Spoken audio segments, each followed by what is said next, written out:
I remember a time I believed in the movement. I saw it as a righteous struggle to help individuals reclaim their identity. That was a different time. Though I once supported it, the story of why I believed in the movement and eventually distanced myself from it is symptomatic of a much larger picture. I also think it's a good place to start before trying to justify what at first glance might seem a clickbait comparison between early Christianity and transgenderism. I was never into celebrity gossip, but my first thought when hearing about Bruce Jenner's transition was admittedly to laugh about how he kind of looked like The Rock in the Tooth Fairy movie. After that, I didn't think about it much, dismissing it as a celebrity fad, while I focused on more important things, like Cloud's debut as a Smash Brothers character. That was until a girl in my remote school came out as a guy. I was friends with her, and I knew she had other issues, so I didn't press it. I had another transgender in my workplace. He was eccentric, but generally well-intentioned, holding what I believed to be harmless beliefs. But it wasn't until I moved into the city that I got to see the dark side of this movement at work. I thought that it was media reports that made exaggerated claims of extreme ideology, until I saw another person trying to take credit for my work under the guise of oppression.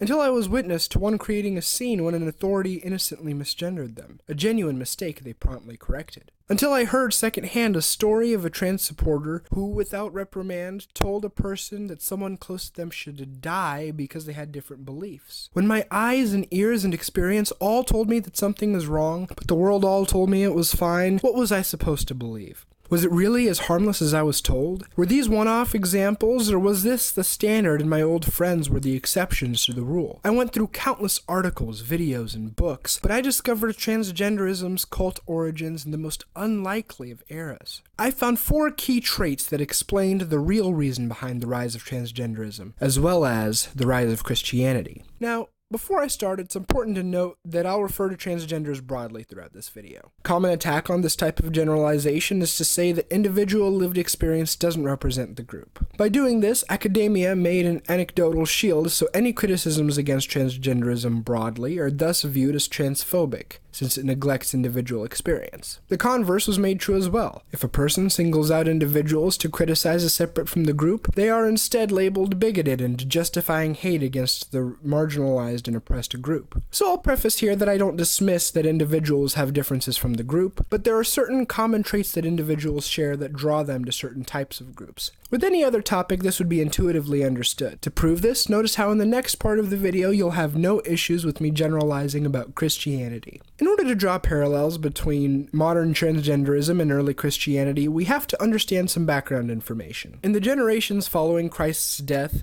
cults appeared primarily throughout North Africa and the Middle East worshiping him. For 300 years, there were no mechanisms for church heads to gather and hammer out differences in doctrine. So, each of the small cults grew unique and separate practices. But the Bible was one of the unifying threads connecting them all. It was mostly an urban phenomenon. It even had been adopted by a handful of the elite class. Some even believe that Emperor Constantine's parents were Christian, or at least sympathetic to them. Among those who do, there's an argument that can be made that this was part of the cause for Emperor Diocletian's, the preceding emperor's, persecution of Christians.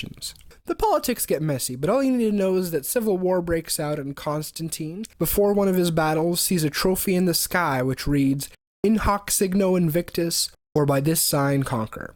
He uses this to justify his conversion, or so the story goes. He had other conversion stories, but each were used to legitimize his rule after battlefield victories, and to justify the end of Christian persecution. There was only one problem. Christianity, as we imagine it today, was very different than in the past. These separate cults had very high barriers of entries. The Abrahamic God asked his followers something unprecedented and confusing for the Romans. He asked for conversion, to renounce all other gods and beliefs in the name of the one true God. Moreover, any sin was a guaranteed path to hell. One should be committed in the face of death. But if the coming of God was imminent, why should you care about your earthly possessions or body? A Christian might retort. The thought of eternal damnation, along with the inconsistencies created by the various cults, made it unappealing for the average pagan who saw Christ's worship as fringe and incoherent, much like how we view modern cults. So if Constantine wanted to have a mainstream religion people could convert to, he needed to do 4 things. 1, have an adaptable system to resolve inconsistencies. 2, reduce the barriers of entry for the average person. 3, offer incentives for the people who do convert. And 4, ensure the Bible's principles supported elite imperial interests. To do this, he called the Council of Nicaea, the first of many councils, where Christian leaders would in effect serve those purposes, intentionally or not. This little-known cult over the next 2 generations was destined to become mainstream. So much so that when Emperor Julian the Apostate tried to bring back pagan tradition to the empire, he recounted in dismay that there are few pagans who even knew how to perform a proper sacrifice. Quote, "Show me a genuine Hellene among the Cappadocians, for I observe that as yet some refuse to sacrifice, and that, though some few are zealous, they lack knowledge." End quote. Suffice to say, he died before he could do any real damage to the trajectory of the now soaring growth of the Christian cult. One apocryphal account from Theodoret's Ecclesiastical History claims that Emperor Julian, fatally wounded in a cavalry skirmish, quote, "filled his hand with blood, flung it into the air, and cried, 'Thou hast won, O Galilean!' Thus he gave utterance at once to a confession of the victory and to a blasphemy." End quote. After Julian's death, there was no turning back on the kingdom of heaven. Christian iconoclasm swept the empire, a period of destruction of heretical pagan temples, statues, and the suppression of pagan literature. The bedrock canon for a civilization was forever lost to history. The blindsided pagans were too busy sleeping at the wheel. By the time they saw the danger they were in, they did too little, too late. Their days were already numbered. Now that we have some background of early Christianity, I can lay out my central argument, that transgenderism did those same 4 things in 50 years what it took Christianity 500 years to do, how it has the potential to change the makeup of a civilization, and why transgenderism used to operate like a cult and what it's become now. You'll learn about the man who laid the foundation for it all.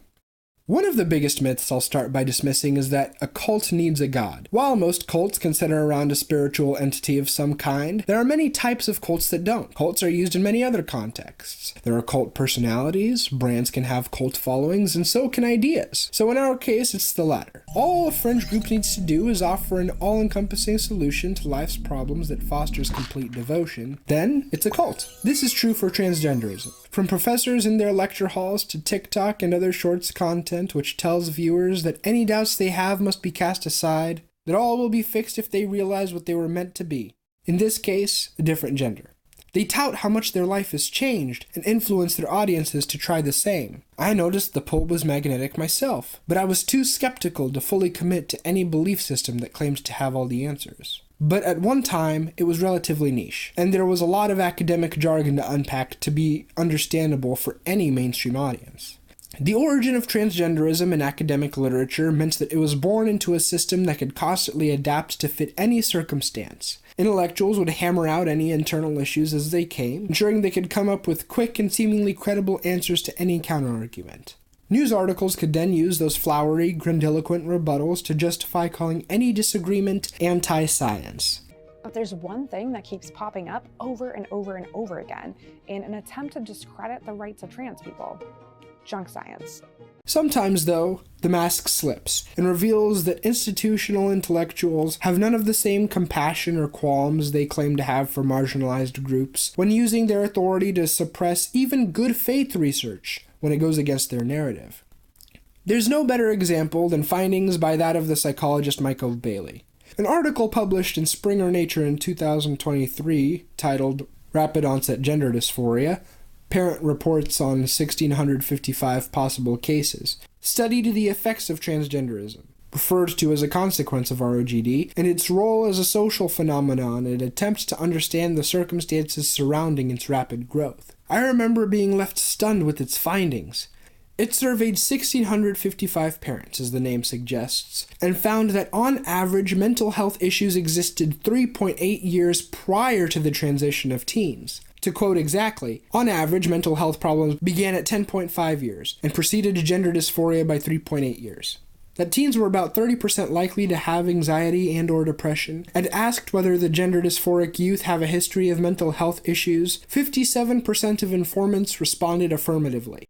The paper ended by acknowledging its limitations and concluding further study was needed. A key trait of a cult is the ability to prey on lonely or depressed people trying to find meaning in their lives. The incentive to convert is the promise of acceptance and community that never manifests. When the cult fails to meet expectations, however, the victims are left worse off than they were to begin with, socially and mentally. Transgenderism does this as well. The most telling stat is that when, quote, asked whether youths were friends with others who came out as transgender around the same time, 55.4% of parents said yes, further supporting that peer pressure plays a larger role in the transmission of transgenderism than credit is given to. Now, this doesn't feed the narrative that people are more meaningfully expressing themselves by becoming transgender. Thus, it was censored. If you look on the website for the article today, you will find that the article is retracted. The official claim is that there wasn't a disclaimer that the survey was going to be used for analysis. The authors disagree. This falsifiable claim ignores not only the dedicated website to the survey, but also the reasonable understanding the users had when taking the survey that its data is going to be used. Doing analysis and research is, after all, the very purpose of a survey. Nevertheless, they disgraced and discredited co-author Michael Bailey because he didn't feed the narrative that academic publishers wanted to tell. Now, this leaves a question still open. Why is this spreading so fast to begin with? The phenomenon was already well established by the time the article was written, hence the rapid onset part of the title. The answer is more intuitive than you might think. Transgenderism was brought into the mainstream not through intellectuals, but through the internet. It allowed variations of an idea to be organically summarized and spread. It reduced complex ideas into easy to remember and simple mantras that are easy to understand but hard to argue against. Many of the tactics you've likely seen in your life. They often claim that a disparity in outcomes means that there is structural oppression. For example, that any group is paid X cents for every dollar of the average American. This is an oversimplification that can be most easily rebutted by invoking the classic adage, that it only proves correlation, not causation. Another tactic to antagonize critics is to claim that a person can't understand what it's like to be transgender without being one, a stance that denies the human capacity for empathy. Finally, they often redefine terms that are generally understood to have a particular definition, as in the case of the claim that gender and biological sex are actually two different phenomena. These all may seem simple and intuitive on the surface, but there is a large network of those writing in academic tongues that is underneath the surface of the slogans and mottos. I told you in the beginning that everything we see today, all of it points back to one man, Michel Foucault. While he didn't explicitly write on transgenderism, he laid the academic foundation for all that was to come. His philosophy and work covers a vast array of topics, too much to cover in a video, let alone a small portion of one. So I'll summarize the relevant information, how they affect all of society. There are three that I'll refer to in this video. The first and most relevant is postmodernism, which is a broad framework of analyzing ideas, and it's a major player in redefinition. The framework claims that any idea, down to the individual word, is inherently biased and can be broken down into its components to be represented in infinitely different ways. This is, however, often invoked in binaries or objective absolutes. For example, it's easy to say that something is good or evil, but what exactly does one mean by the words good or evil? Asking that question is a postmodernist thought. The second one, post-structuralism, is a branch of postmodernism. It adds onto the question that in knowing this answer, we can understand how one's cultural biases and values impact their understanding of the terms. This is applied to gender, which is an absolute binary, male and female. But what if our cultural bias means we don't see that there's actually an infinite set of possibilities that genders could be? If we understand gender as the amount of masculinity and femininity in a person, then whichever one a person identifies with more is the one they actually are. In doing this with terms, they can redefine them to mean something entirely new, while leaving the medical term sex intact for doctors to use. The third and final concept explained here is intersectionality, which is not written by Foucault, but is important nonetheless. In essence, it claims that the sum of marginalization by two minority groups is less than the total oppression faced by the intersection of two minority groups in an individual. The unique position of this minority is reflected by their lived experience. Or, in less jargon-filled terms, if we were tallying oppression points, black man plus trans woman is less oppression than black trans woman. In order to justify this, we have to invent the term lived experience as the oppression tally. A person at the intersection has to justify this by using lived experience as the metric to judge their political marginalization. What all of these do broadly is deny any claims of objective reality. That alone isn't harmful. In fact, I accept this, and it's allowed me to remain skeptical of grand narratives. What is harmful, though, is the more frequent consequence of this belief, which is, to use the old feminist phrase, the personal is political. In this world, lived experience is the only form of tolerated political discourse. Any form of appeals to classical Enlightenment principles, logos, faith in rationality and humankind, belief in compromise, all fall on deaf ears. In this world, any attempts to lay a new or old foundation would be dismissed summarily as culturally biased. The world would be divided into oppressors and infinitesimally smaller groups of increasingly oppressed classes based not on reason, but lived experience. The ideas of the old would be torn down. All of the deconstruction would fuel the grand narrative need for perpetual chaos, change, and justice. In this world, we have a belief system which constructs a new grand narrative, with the intellectual framework to shut down all others while using thought-terminating cliches to shut down discourse, which would precede accusations of bigotry and transphobia, sinfulness and heresy. And it wouldn't be because of any one well-intentioned individual. It would be because of what the beliefs mean, not just in principle, but in practice. As the old adage goes, the pathway to hell, or perhaps the pathway to oppression, is paved by good intentions. With the intellectual groundwork already laid, each of these work together to make transgenderism accessible to the mass public. This leaves one question unresolved. Why was it this cult, out of everyone out there, that was propelled into the mainstream? The answer lies in the last point. In order for a belief system to be embedded into the framework of an institution, the power brokers at the top must see some benefit to themselves. For Constantine, it was legitimacy of his rule. But today, it's more complicated. We don't have emperors or subjects to rule. We have an attention economy with audiences to amuse. We have a vast collection of celebrities and figureheads, all trying to keep eyes on them.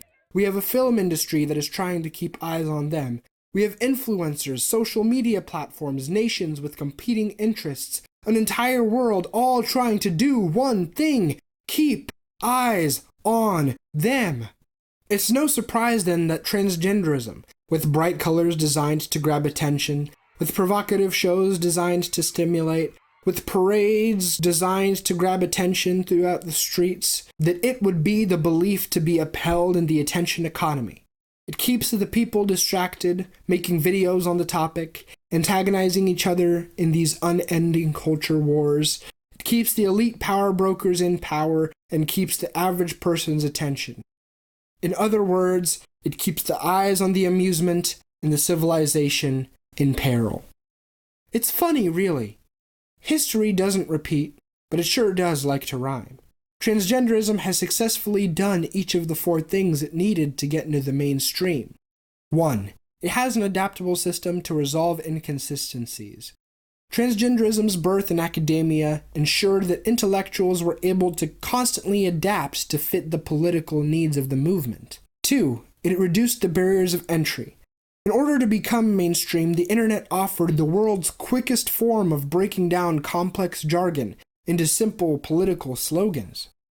3. It offered incentives for people that did convert. Transgenderism not only offered an all-encompassing solution to life's problems, but the prospect of community, allies, and institutions to back them in an isolating and antagonistic world. A self-fulfilling prophecy which reinforces a pattern of disrupting peaceful environments, alienating potential supporters, falling back on their institutions, and finally disrupting more forcefully. And lastly, it ensures the Bible's principles support the elite interests. The Bible here is not any one sacred text. It's a collection of viral sound bites and adages that can be used by the people in power to stay in power. Nothing is sacred.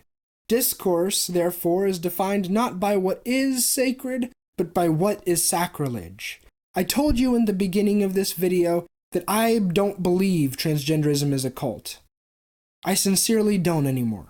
It doesn't deserve to be dismissed as a fringe and extreme cult. No. It's a religion, with an orthodoxy that has the potential to cast shadows shaping the course of history for the next 2,000 years. We've seen the roots of modern iconoclasm take hold, a period of the destruction of the Western civilization's triumphs, statues and suppression of heretical literature.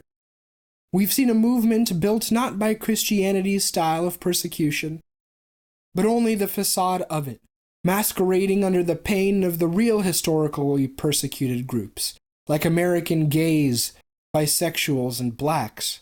Intentionally or not, it's done what Christianity intended, but even quicker and much more effectively. What will the legacy of the Western canon be? Are the blind-sided people of the Western civilization too busy sleeping at the wheel? Have they seen the danger they are in? And if they have, is all the effort that we have in our power to push back too little, too late? Or are we doomed to history with our days already numbered?